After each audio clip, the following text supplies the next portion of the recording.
Have you ever wondered if true love can bloom in the most unexpected places? Between two people from completely different worlds? If you've ever believed in second chances or the power of human connection, this story will touch your heart. Like, subscribe, and join me on this emotional journey that will make you believe in the magic of fate once again. Sarah huddled under the thin blanket, shivering as the autumn wind cut through her makeshift shelter in the park. 3 months on the streets had taught her to be invisible, to survive on scraps and the occasional kindness of strangers. At 32, she never imagined this would be her life, a former kindergarten teacher with a master's degree in early childhood education, now homeless after a perfect storm of medical bills, job loss, and an apartment fire had stripped away everything she once had. Across town, in a penthouse overlooking the city skyline, Marcus Blackwood stared at his sleeping 5-year-old daughter, Emma. The 40-year-old tech billionaire gently brushed a strand of hair from her face, his heart aching with a familiar helplessness. Since losing his wife to cancer 2 years ago, he'd tried everything to fill the void in Emma's life. Nannies came and went, unable to connect with the increasingly withdrawn child. His company, Blackwood Innovations, continued breaking revenue records, but his home remained broken in the ways that mattered most. "Daddy," Emma had whispered earlier that evening, "I miss having someone who reads stories like Mommy did." Those words haunted him as he walked through the empty halls of his luxurious prison. All his billions couldn't buy what Emma truly needed, a mother's love. The next morning, Marcus decided to walk to his office instead of taking his usual chauffeured ride. He needed fresh air, needed to clear his head from another sleepless night. His route took him through Westside Park, where the city's homeless population had grown in recent months despite the mayor's promises of new shelters and programs. He barely noticed the woman sitting on the bench, a small cardboard sign beside her reading, "Former teacher. Will work for food." What caught his attention was the book in her hands, a worn copy of Charlotte's Web, and the gentle way she was reading it aloud to a small group of homeless children gathered around her. Sarah's voice changed with each character, her expressions animated despite the exhaustion evident on her face. The children were transfixed, momentarily transported away from their harsh reality by her storytelling. Marcus stopped, standing at a distance, watching as she closed the book and promised to continue tomorrow. The children dispersed reluctantly, and Sarah carefully wrapped the book in plastic before tucking it into her backpack, protecting it from the elements with more care than she showed her own few possessions. Something about her struck him. Perhaps it was the dignity she maintained despite her circumstances, or the kindness she showed to those children when she had so little herself. Before he could think better of it, Marcus approached her. "That was quite a performance," he said. Sarah looked up, immediately wary. Well-dressed men approaching homeless women rarely had good intentions. "Just sharing a story," she replied cautiously, gathering her things. "You're good with children," Marcus continued, maintaining a respectful distance. "Are you really a teacher?" Sarah corrected, standing to leave. "Now I'm just trying to survive until tomorrow." "I could help with that," Marcus offered, immediately regretting his choice of words when he saw her expression harden. "I'm not interested in whatever you're offering," she said firmly. Marcus raised his hands. "I'm sorry, that came out wrong. I meant I might have a job opportunity. My daughter needs a tutor, someone who understands children." Sarah hesitated. It wouldn't be the first time someone had offered her work that turned out to be something else entirely. "Your daughter?" "Emma. She's 5. I'm a single father, and she's struggling since her mother passed away." The vulnerability in his admission surprised even him. Something in his eyes, a familiar pain, a genuine concern, made Sarah pause. "I don't even have a phone for you to contact me," she said finally. Marcus pulled out a business card and handed it to her. "Blackwood Innovations. I'm Marcus. Come to this address tomorrow at 9 a.m. if you're interested. Ask for me at reception. I promise it's legitimate work, well paid, and there will be no funny business." Sarah looked at the card, her eyes widening slightly at the name. Even living on the streets, she'd heard of Blackwood Innovations and its reclusive billionaire founder. Why would someone like you hire someone like me? Marcus looked at her thoughtfully. Because you just gave those children something money can't buy. Hope. And that's exactly what my daughter needs right now. After he left, Sarah sat staring at the card for a long time. It could be a trap, or it could be the miracle she'd stopped believing in months ago. That night, she used some of her precious water ration to wash as best she could in the public restroom. She put on her cleanest clothes, a simple blouse and jeans she'd been saving for job interviews that never materialized, and tried to make herself presentable. The next morning, she stood outside the gleaming Blackwood Tower, gathering her courage. The security guards eyed her suspiciously as she approached the reception desk. "I'm here to see Marcus Blackwood," she said, her voice steadier than she felt. "He's expecting me." The receptionist's perfectly sculpted eyebrow arched in disbelief. "Your name?" "Sarah. Sarah Mitchell." After a phone call and several minutes of uncomfortable waiting, Sarah was escorted to the top floor. The elevator ride gave her time to second-guess her decision, to wonder if she was walking into something she couldn't handle. But the memory of those children's faces as she read to them, the temporary joy she'd been able to give them, strengthened her resolve. If she could do that for one child who needed it, maybe it was worth the risk. Marcus was waiting when the elevator doors opened. "You came," he said, relief evident in his voice. "I need work," Sarah replied simply. "And I love children." He led her through his penthouse office to a connected private residence. The luxury was overwhelming after months of deprivation, but Sarah focused on maintaining her composure. This wasn't charity, this was a job interview. She needed to be professional. "Emma is in the playroom," Marcus explained. "She hasn't connected with any of the tutors or nannies I've hired. She's falling behind in her schoolwork, but more importantly, she's withdrawing emotionally. The therapist says she needs stability, someone who can reach her." Sarah nodded. "May I meet her?" Emma sat alone in a room filled with toys that would have delighted most children.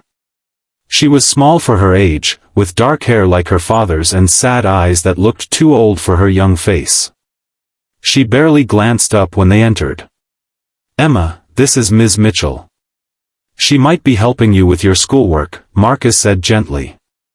Emma shrugged, returning to the drawing she was working on, a family portrait with a conspicuously empty space where a mother should be. Instead of immediately approaching, Sarah sat on the floor near Emma, but not too close.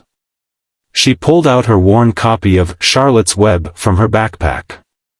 "This was my favorite book when I was your age," she said conversationally, not looking directly at Emma. "My mom used to read it to me when I was sad." Emma's crayon paused mid-stroke. "My mom used to read to me too.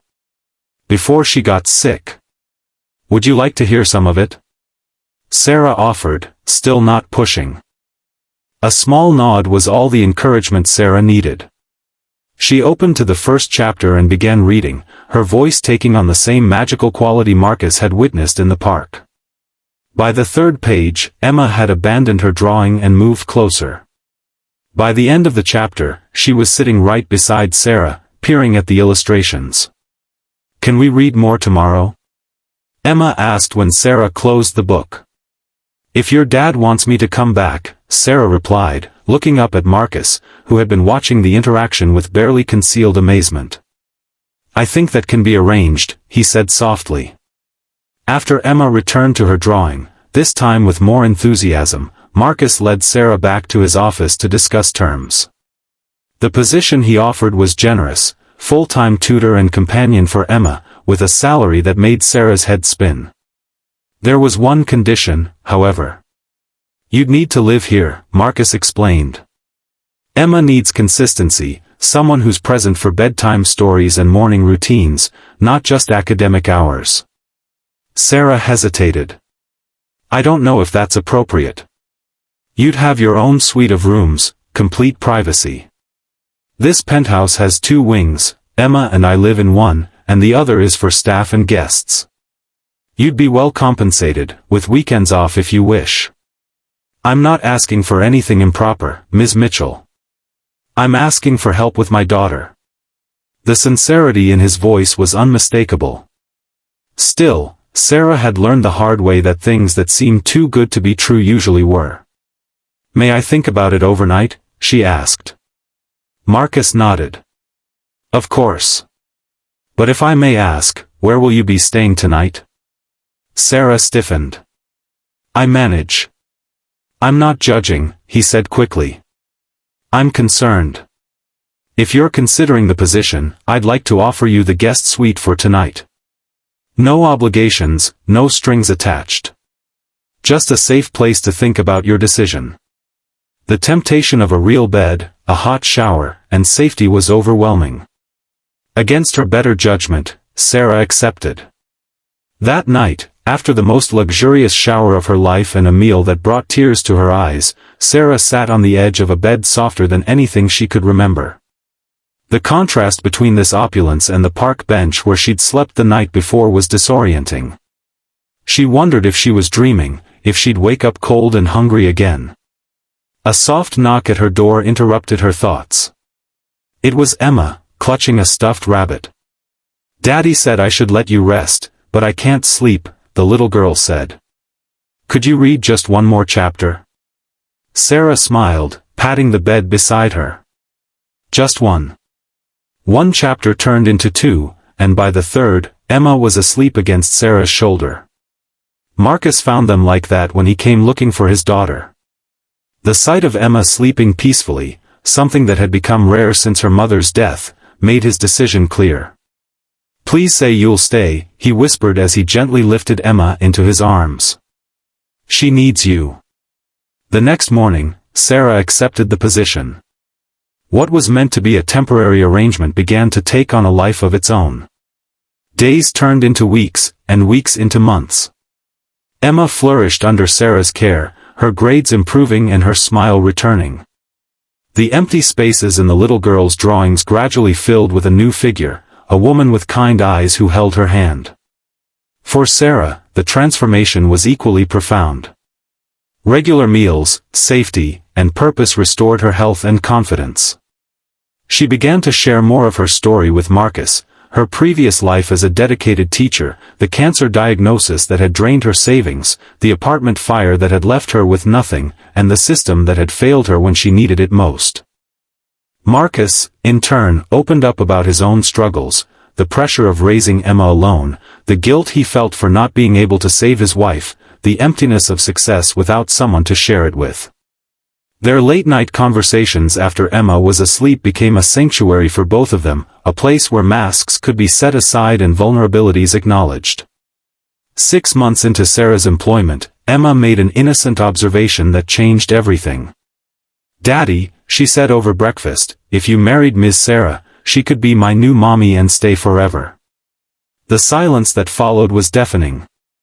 Sarah froze, her coffee cup halfway to her lips. Marcus stared at his daughter, then at Sarah, his expression unreadable. Emma, that's not how things work, Sarah finally managed, her cheeks burning. Your dad and I work together. I'm your tutor. But you love each other, Emma insisted with a child's certainty. I see how you look at each other when you think no one's watching. Marcus cleared his throat. Emma, finish your breakfast. You'll be late for your playdate. The incident wasn't mentioned again, but it hung in the air between them, making their easy friendship suddenly awkward. Sarah began to wonder if she should leave before things became more complicated. The thought of leaving Emma was painful, but the growing tension with Marcus was becoming unbearable. Then came the gala, a charity event for children's cancer research that Marcus was hosting in his late wife's memory. He asked Sarah to attend, not as Emma's tutor but as his guest. It was the first time he'd invited her into his public life. People will talk, Sarah warned. Let them, Marcus replied. I've spent too much of my life caring what others think. The night of the gala, Sarah wore a borrowed gown that transformed her. As they entered the ballroom together, whispers followed them. Who was this woman on Marcus Blackwood's arm? The rumors spread quickly: gold digger, opportunist, social climber. Sarah overheard two women in the powder room. She was homeless, you know. He found her in a park. God knows what she did to worm her way into his life. The word stung, but Sarah held her head high as she returned to Marcus's side. He seemed oblivious to the gossip, proudly introducing her to colleagues and friends as the woman who brought my daughter back to life. Later that evening, as they danced, Marcus finally addressed what had been unspoken between them. Emma wasn't entirely wrong, you know. Sarah's heart skipped. About what? About how I look at you. His voice was low, meant only for her. These past months, watching you with Emma, getting to know you. I've never met anyone like you, Sarah. Someone who lost everything but kept her compassion intact. Someone who sees me, not my wealth. Marcus, I work for you, Sarah reminded him gently. This can't happen. Then quit, he said simply. Be something else to us. To me. Before she could respond, they were interrupted by Marcus's assistant with an urgent call. The moment passed, but something had shifted between them. The next morning, Sarah made her decision. She left a resignation letter on Marcus's desk and packed her few belongings. As much as it hurt, she couldn't risk Emma getting attached to her as a potential mother figure only to be disappointed. And she couldn't bear the thought of people always seeing her as the homeless woman who trapped a billionaire. She was halfway to the elevator when Marcus caught up with her. You're leaving? Just like that, he demanded, waving her letter. Without even saying goodbye to Emma? It's better this way, Sarah insisted, fighting tears. Clean break. Better for whom? Not for Emma. Not for me. Marcus ran a hand through his hair in frustration. And I don't think it's better for you either. You don't understand, Sarah said. Last night at the gala, I heard what people were saying. I'll always be the homeless woman you took in. Your charity case. Is that what you think you are to me? A charity case? Marcus looked genuinely hurt. Sarah, I don't care what anyone says. I care about what Emma needs, what I need. What do you need? The question caught her off guard. What did she need? Security, yes. Purpose, certainly. But there was more: connection, belonging, love. Things she'd convinced herself she could live without during those dark months on the streets. I need to know this is real, she finally said. That it's not gratitude or pity or some savior complex on your part. Marcus stepped closer. It's real. So real it terrifies me. I haven't felt this way since Catherine, and I never thought I would again. I can't replace her, Sarah warned. I'm not asking you to. I'm asking you to be you, the woman who reads with different voices for each character, who taught Emma to braid her own hair, who calls me out when I work too late. The woman I've fallen in love with. The words hung between them, honest and vulnerable. Sarah felt the walls she'd built around her heart beginning to crumble. I need time, she whispered. Marcus nodded. Take all the time you need. Just don't disappear on us. On me. Sarah agreed to stay, moving back to the guest wing while she sorted through her feelings. Emma was confused by the sudden distance but accepted the explanation that Miss Sarah needs her own space for a while. Weeks passed with Sarah and Marcus circling each other cautiously, their late-night conversations replaced by polite professionalism. The distance was painful for both, but necessary as Sarah worked through her fears and insecurities. It was Emma who finally broke the stalemate. She fell ill with a high fever that wouldn't break, triggering Marcus's worst fears, that she might have inherited her mother's cancer. The night in the emergency room, waiting for test results, brought everything into sharp focus. Sarah stayed, holding Emma's hand on one side of the hospital bed while Marcus held the other. When the doctor finally confirmed it was just a severe case of flu, the relief that washed over them created a moment of pure clarity. As they returned home with a recovering Emma, the walls between Sarah and Marcus finally crumbled completely. Sitting beside Emma's bed as she slept peacefully, Sarah reached for Marcus's hand. "I've been afraid," she admitted quietly. "Afraid that what I feel isn't real, that it's just gratitude for being rescued from the streets. Afraid that what you feel is just appreciation for how I help Emma." Marcus squeezed her hand.